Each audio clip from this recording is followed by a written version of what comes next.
Hello, hello, hello, everybody. Welcome back to another episode of Map Making with Sparks. It's that time again. Hopefully, those of you who have been waiting desperately for another one of these episodes have been releasing your pent-up frustration on my other map making series, True to Nor. plug, plug on your own channel. Plug. But basically, yeah, we're back on the Mineathon server working on the block hunt map. As you can see by the redstone under here, that we still haven't updated. We're still in 14 week 21b. The current snapshot is not stable enough for us to run on Mineathon at the moment. It crashes a lot, so no clickable signs yet. The good old squid signs will have to do. I have been working on, as you may have guessed from the sidebar, solidifying, coagulating, congealing, turning into a solid block. So first of all, what I have been doing off camera is working out when somebody's standing still and giving them a little message telling them, like adding a countdown. I'll show you. If I become a block, such as this crafting table, and I walk around, you can see my time still is set to 0. It might occasionally flicker up to a slightly higher number, but oh, that's not good at all. Oh yeah, when you fly, it doesn't detect that you're moving, by the way. That's why that happened. I think I've kind of spoilt it now, but basically, if you stand still, when that timer reaches 40, you get a little message, and the little green lights turn on one by one, and then when they all turn on, it vanishes, and the game will now consider you to be solid. You can move your camera around. I haven't thought of a way of detecting camera movement, short of having lots and lots of command blocks, because each position has its own range. You know, I could potentially do it with maybe, I don't know, there are ways to do it. I can't be bothered, I'm lazy basically. But as soon as you move even a tiny little bit, that counter sets back to 0. So yeah, we're ready for solid blocks. And today, this episode is called The Good, the Bad, and the Beautifully Strange, because we are going to be looking at some alternate methods, some other methods for becoming a solid block, because we have been fruitlessly so far searching for a block that meets our description of being transparent, and having a full block's hitbox or close, but not being the size of a full block. So, by the way, you'll notice that if I stand still and I move while this countdown runs, the countdown will be cancelled. So that works very much in our favour. Let me quickly explain to you how this works, this movement detection. So everything to the left-hand side of this blue wool is part of our detection system. And these hoppers here are responsible as well. So first of all, we have a scoreboard called AGS Moving, and that is set to track stat.walked 1 centimeter. So for every time I take a step, it will count the number of centimeters I have walked. This hopper here is setting that back to 0 every half a second or so. Every time that comparator turns on, our moving score goes back to 0. But in general, the fact that those numbers are rising tells us that we're moving. As soon as we stop, after a little bit of settling, for some reason it's so sensitive that it will just sort of occasionally still count us as moving. So yeah, but when you stop moving, it settles to 0, and that lets us know that the player has stopped moving. We have a second scoreboard, which is the one I was trying to call up earlier. Time still. And what we're doing here is we are setting anybody with a moving score of 0. So scoreboard players we're adding 1 to everybody's time still score if they have a moving score of 0. So that means that if they're standing still, they're moving, that their time still counter will start to go up. It's not going up at the moment because I'm not a block. If I select a block, that will start tracking me. This clock has turned off because I left the area. Okay, so now it's tracking me. You can see if I'm moving around, that stays at 0. But as soon as I stand still, it will start to count up. And as soon as somebody has a moving score of 1 or more, then it will set their time still back to 0. So that way, as soon as somebody starts moving, we cancel that counter. And the title commands simply work on that countdown. If I just turn this off again. So I'm no longer a block, which means that it doesn't track me.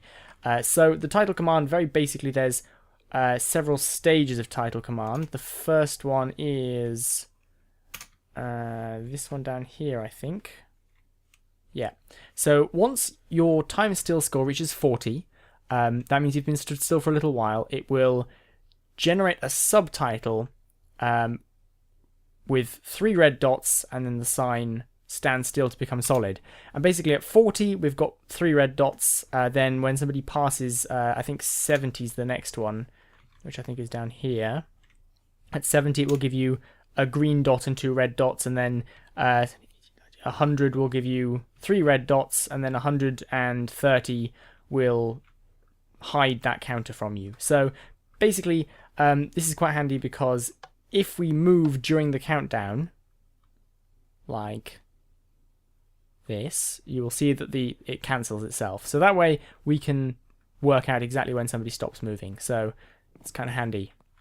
So like I said, this episode we're going to be experimenting with some of the other suggestions, some of the other methods we could be using to become a solid block. And the first one is one that's been suggested quite a lot, which is to, when somebody stands still, summon a wither skull at their location. Let me just quickly point something out again to you. Set block.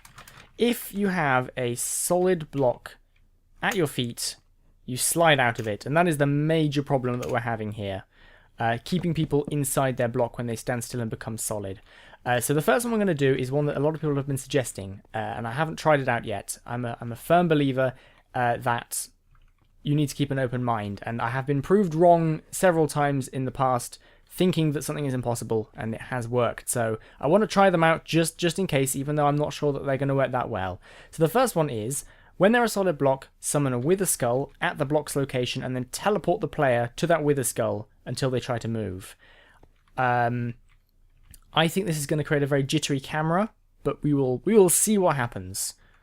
I may be doing this wrong, but this doesn't look like it's going to work. There's a wither skull right here under this command block. I summoned him like so. With a, sort of invisiblenesses.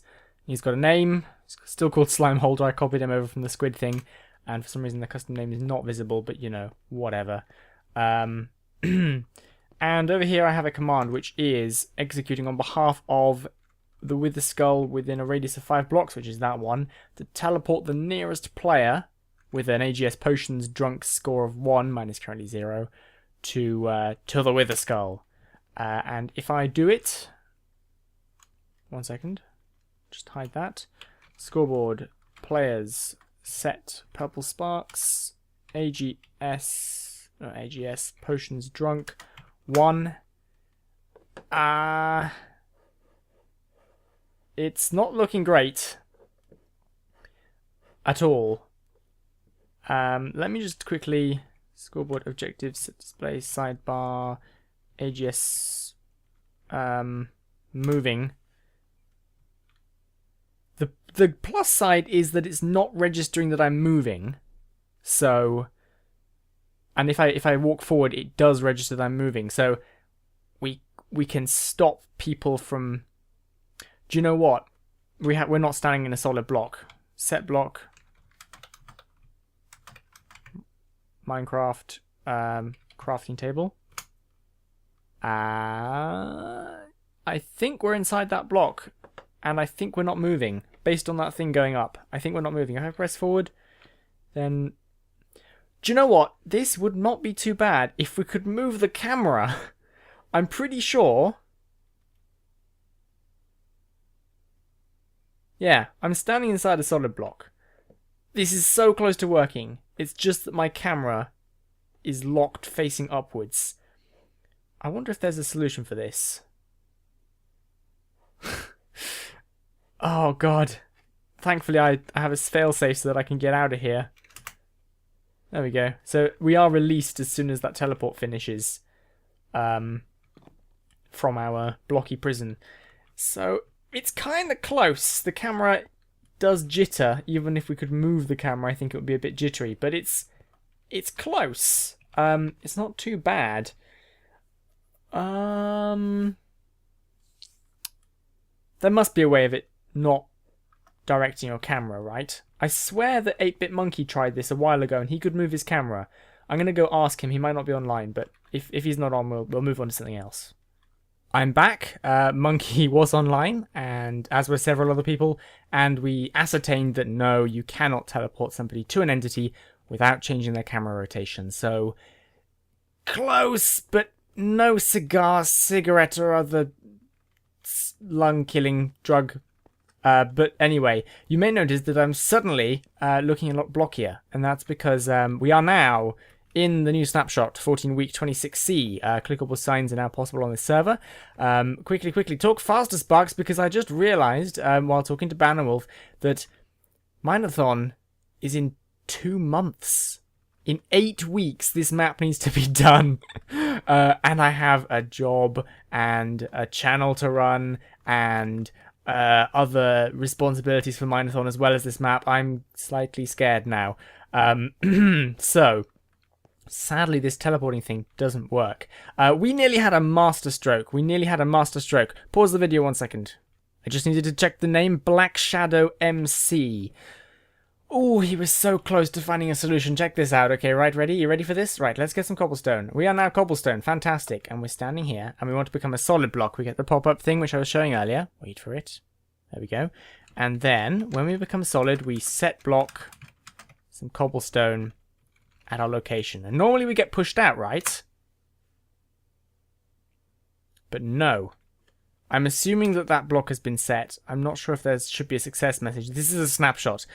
There is now cobblestone here. If I walk away, yeah, you can see it. It's right there. So we were standing in a solid block, right? In a solid block, and we were not being pushed out. Now check this out. If I change this to... This doesn't work, by the way. I'll just curb your excitement right now. If I change that block to something else, I get pushed out. It's very, very strange. The unfortunate thing is that even though that block has been set right now, and we're inside it, it's not solid for other people as well. For instance, if I do summon 3 Minecraft... no, it's not Minecraft, just pig. Okay, summon a pig. That didn't work. See that? The pig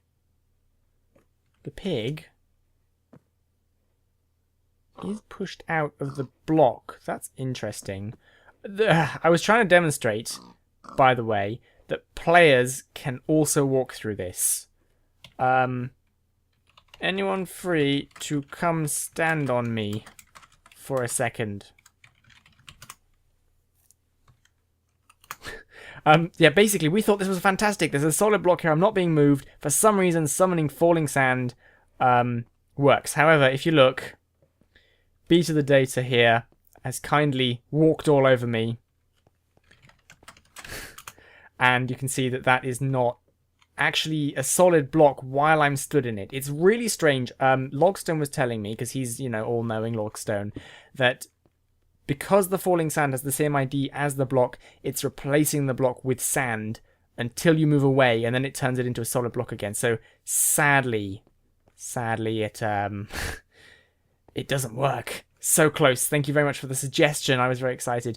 So that would have been pretty awesome.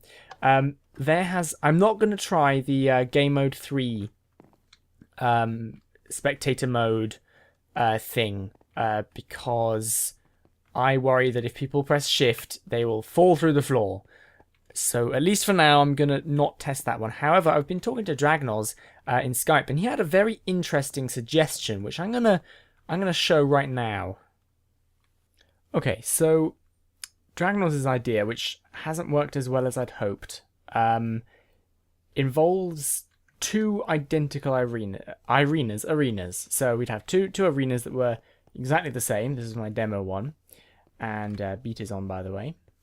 And so the plan was that you'd have one arena for the seeker. Where's my hand? That's what's missing. I'm invisible, aren't I? I thought there was something wrong. The screen seemed too empty. I was clicking to...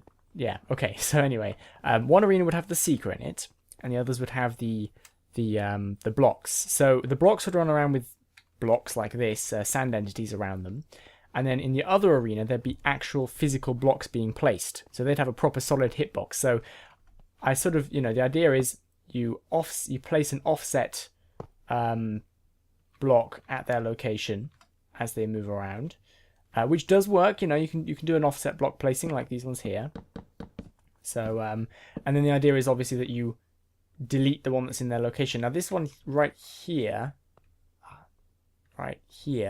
is replacing crafting tables with air, or it should be, but it's not doing it because they're happening in the same tick. So for example, if I can't right click anything, right? If I move that up this block up here, now those command blocks are deleted. Not command blocks, those crafting tables are deleted, but not replaced. And so I can either have it place or replace them, but not both. So currently it's just trying to delete them. So if I put a delay on it, it would probably flicker, I think. Pretty sure it would flicker. We can try it quickly. I'll give it a shot.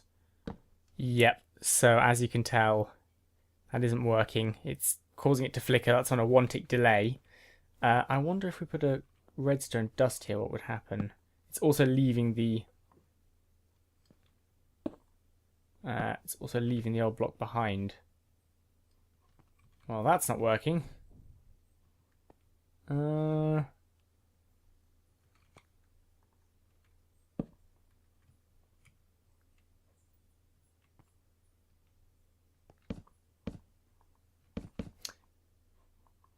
Yeah, this isn't going to work, I don't think.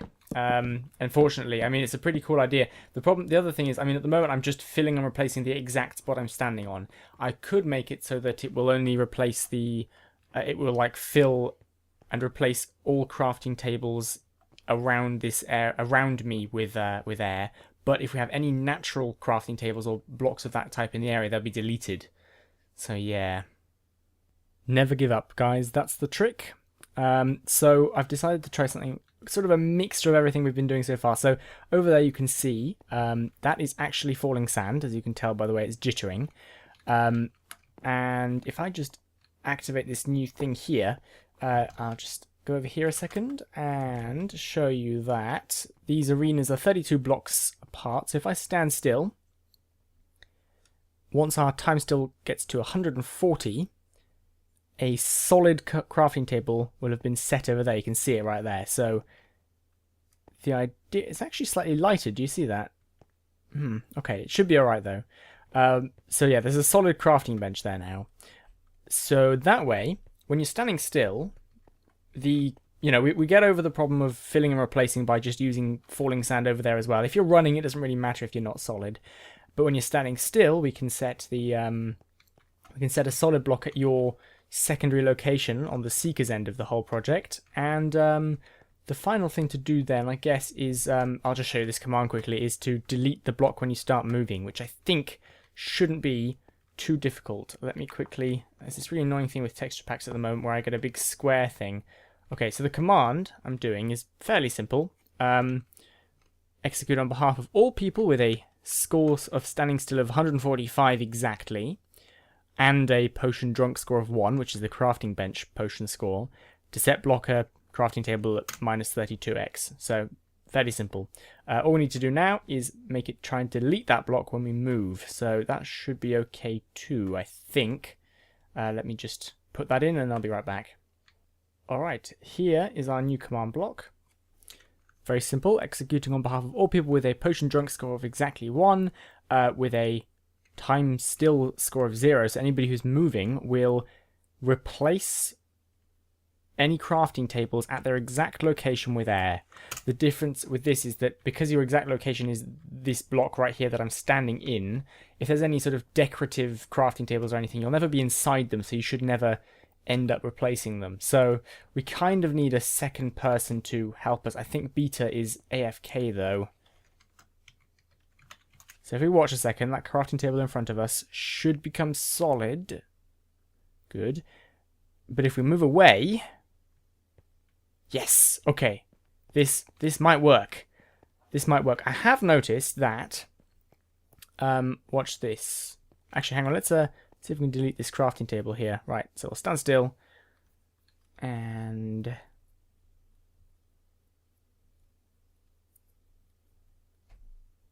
That's now solid. If we move away, yeah, it's gone. Okay, so something I did notice is that if I stand on the edge of a block like this, you see how it's hanging over the edge? If I wait a second... Sorry, I got slightly distracted there. What I was saying was if I shift sideways like this... you see how we're hovering over space there? When the solid block gets summoned, I think it's going to fall. Yeah, see that? So we need to make sure people can't do that, because now if I move away, that is going to just stay there forever. It's not going to go away, and I could actually, unless somebody stands in it, but that's a potential problem. However, I've just realized that we are constantly summoning a solid block, falling sand at that location, which means we have the same problem as earlier in this episode. If people try and stand in it, it will be considered to be a sand entity. So Beta, for example, would be able to walk through it, which kind of defies the point. So that should now be gone. It's not gone. That's weird. I wonder why not. Where is it? Oh, now it's gone. Okay. Whatever. Okay, hang on. We need to fix that. We need to make it only summon that falling sand there if we are moving, which is this one here. No, it's not that one there. It's this one up here. My side is the block side, and that one over there is the seeker side. So currently that is a falling sand entity, but when I stand still, if you give it a second, it's still a sand entity. But I'm just checking that if you should be able to walk through it at the moment, but if you get out of it now, is it solid now? It's just disappeared. It's just vanished. Okay, fantastic. I put a redstone block next to the bit that does that to stop it doing that for some reason. Let's try again. I keep doing that. Right, so standing still. And my countdown is counting up to me being solid. And now it should be solid. Can you stand on it? Is it solid? Excellent. And if I move, it should become transparent again. Yeah. Okay, right. Fantastic. Thank you for the help. It's too far away for me to stand on myself, so thank you for that. Right. I think I'm getting there. I think this might be the way to do it. The last puzzle then, I guess, is how you can hit me from over there. So probably some sort of entity at the location of the crafting bench that has to be sort of tied up to your health somehow or something. The final puzzle, but I don't know. This might be the way I have to do it. I haven't found any other satisfying way of doing it or satisfactory way of doing it. Looks good. Should be solid now. Yep. Excellent. And hopefully you can't leave that block behind. So actually you can leave it behind. If I do this, when it solidifies, it drops out the bottom, which is kind of stupid. Watch it. Ready now. And then if I move, it stays there. Oh. Unless I stand on it. Okay. So it can go, but yeah, it's because the solid block turns into a sand entity if it's inside a sand entity sort of thing. Maybe I can... I might be able to stop that happening, actually. I'll have to play around with it. Anyway, thank you very much for helping. I'll talk to you later. See ya. Bye. Bye. Yes, I fixed it. Did you see how it didn't drop? All I'm doing is I'm summoning the falling sand until you have a time still score of 144 rather than 145, and then setting the block if you have a score of 145. That way they don't conflict. I'm hoping that that's a fast enough interval that it doesn't flicker as it changes. Do you know what? I'm going to change that distance to like 3, and then we can watch it more closely. Alright, so there it is. That's our nice steel crafting table. And we should see whether we can see it flicker or change shade or anything when it becomes solid. Right, so it gets darker. I think that's a lighting update thing, right? I think light is what does it. Let's get ourselves like some glowstone. I'm just kind of curious here. I don't know what that's going to do. Probably nothing, but it would mean that if you stood on glowstone... Oh, wow. Some sort of guy with a big trolley going past my window. I wasn't even paying attention anymore then. Anyway, so... Okay, that's pretty good, I think. let's see. We might be getting onto something. Yes, indeed. I'm going to change these back to 32. It's probably going to have to be wider than that, actually. Probably going to have to be about 200 or so, depending on how wide these maps are. So a couple of rules then we need. We want to make sure that there are never any lights in the floor. We want to make sure there's no half blocks on the floor. Like if you did this in a half slab, it might replace the half slab. So I need to talk to, I think it's a combination of MuseMat and Fire UK doing the block hunt map now. So I need to make them aware that there's a couple of conditions for the map. But yeah, I think we might be getting somewhere. As I was saying earlier to Beta the Data, what we need to do is allow the Seeker to hit this other crafting table and for us to take damage. And likewise for the Seeker needs a semblance, a version of himself over in this map that we can attack as a block. And fantastic connection today on the server as always. So we need to be able to basically transfer hits back and forth between the two arenas. So if you've got any ideas for that, I think the general logic behind it is probably going to be, oh, bye Beta. Summon an entity. Oh, hi Beta. Summon an entity at this block's location and detect when that entity takes damage and set our own health to that, if that makes sense. I think we could do that. But if you've got any other suggestions for how to transfer damage between the two locations, let me know. I'm always happy to hear your comments, and thank you as always for watching. I'll see you all in the next episode. Bye.